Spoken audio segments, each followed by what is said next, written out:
Semua, perkenalkan nama saya Niklaudita Barat dengan NIM 11S23019. Pada kesempatan kali ini saya akan menjelaskan praktikum Machine Learning dengan topik Information Based Learning. Nah, dalam praktikum ini kita akan mengeksplorasi berbagai algoritma klasifikasi untuk mengolah dataset medis, mulai dari pemrosesan data hingga evaluasi performa berbagai model seperti SVM, Random Forest, Naive Bayes, Logistic Regression, hingga Canary Snakeboards. Nah, yang pertama adalah yang kita lakukan yaitu menginisialisasi library. Di sini kita menggunakan 3 pustaka standar industri, yaitu NumPy untuk komputasi numerik, Matplotlib untuk visualisasi, dan Pandas untuk manipulasi struktur data. Nah, tanpa ketiga pustaka ini, pengolahan data dalam ekosistem Python akan sangat sulit dilakukan. Nah, setelah library siap, kita masuk ke tahap pengambilan dataset, di mana dataset dimuat ke dalam lingkungan kerja dan dipisahkan menjadi variabel independen atau fitur dan variabel dependen atau target. Nah, data ini kemudian kita proses menggunakan data splitting, menggunakan scikit-learn, di mana kita membagi data menjadi training set untuk melatih model dan test set untuk menguji seberapa akurat model tersebut pada data baru. Nah, adapun satu tahap penting sebelum kita masuk ke algoritma adalah fitur scaling. Nah, mengapa? Karena setiap medis memiliki rentang nilai yang berbeda. Dengan kita menggunakan standar scalar, kita memastikan semua fitur berada pada skala yang sama, sehingga tidak ada satu fitur yang mendominasi algoritma hanya karena angka nominalnya lebih besar. Nah, selanjutnya kita masuk ke kernel SVM. Nah, algoritma pertama yang kita uji adalah support vector machine, di mana kita mengimplementasikan kernel SVM karena kemampuannya menangani data yang tidak bersifat linear. Nah, hasilnya di sini akan sangat memuaskan. Nah, pada tahap evaluasi, model kernel SVM menunjukkan performa yang luar biasa. Dari total 171 data uji, model ini hanya melakukan 8 kesalahan prediksi. Nah, hal ini membuktikan bahwa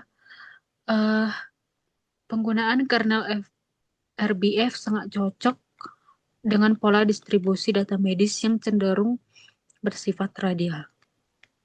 Nah, kemudian masuk ke eksperimen yang kedua, yaitu Random Forest Classification.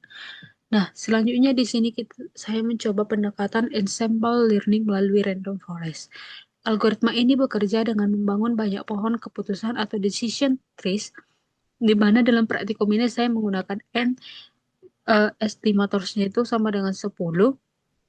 Nah, meskipun canggih, hasil eksperimen menunjukkan bahwa untuk dataset spesifik ini, random forest dengan parameter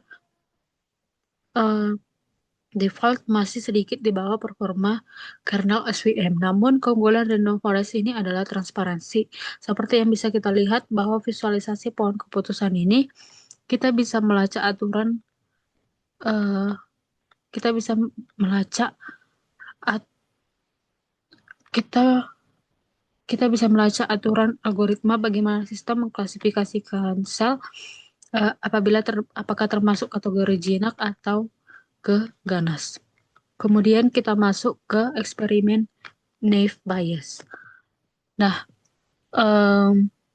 metode ketiga ini adalah Gaussian Naive Bayes, di mana algoritma ini sangat unik karena bekerja berdasarkan prinsip probabilitas dengan asumsi bahwa setiap fitur bersifat independen.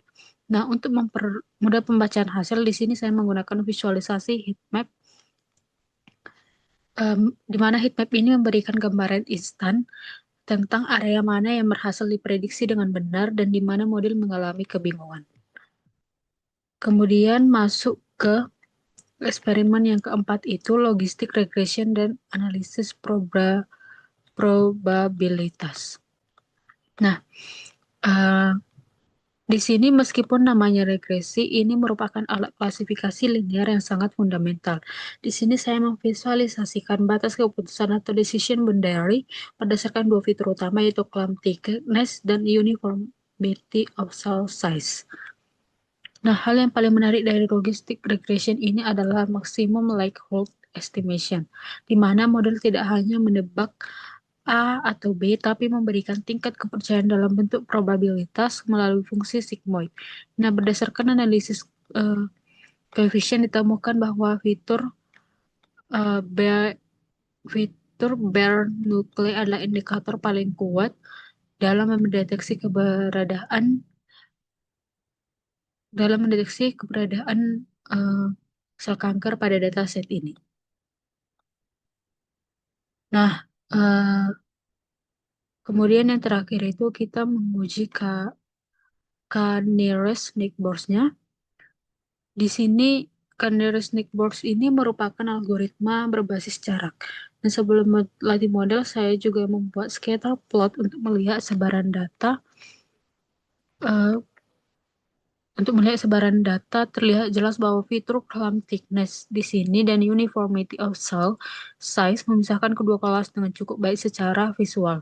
Nah, dengan menetapkan jumlah tetangga terdekat atau K sama dengan 3, model KNN mampu memberikan hasil yang sangat kompetitif, terutama karena kita sudah melakukan fitur scaling di awal tadi. Nah, sebagai penutup, praktikum ini memberikan pemahaman mendalam bahwa tidak ada satu algoritma yang terbaik untuk semua kasus, di mana di sini kernel SVM memberikan akurasi tertinggi pada dataset ini, sementara logistic regression memberikan transparansi medis yang paling baik melalui analisis koefisiennya.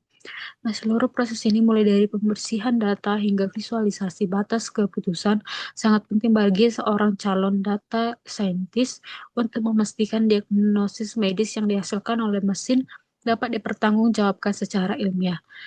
Nah, demikian presentasi laporan praktikum saya. Terima kasih atas perhatiannya.